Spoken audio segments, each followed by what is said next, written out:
Hello dear students, આજે આપણે વાત કરીશું respiratory volume and its capacity.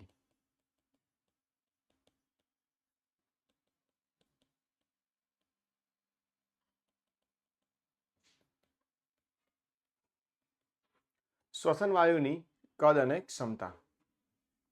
શ્વસન વાયુની કદ અને ક્ષમતા એમાં મુખ્ય 4 વેલ્યુ તમારે યાદ રાખવાની છે. એની પરથી બાકીની બધી વેલ્યુ બની જશે.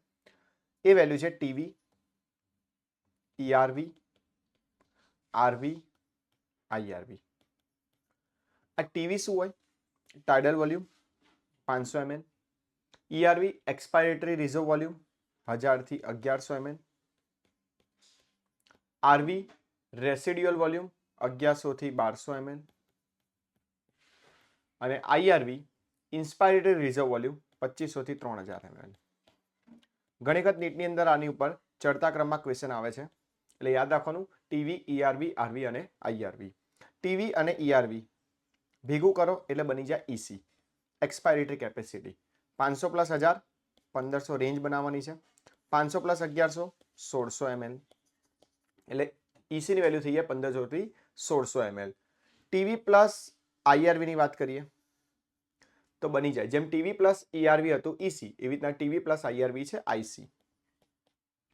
બરાબર. 500 plus 2500 3000, 3000 plus 500 3500.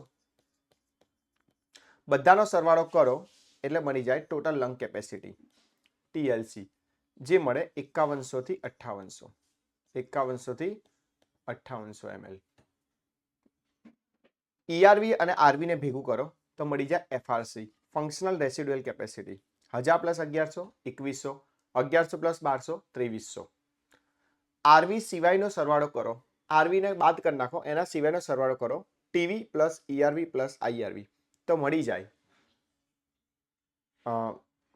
VC, vital capacity.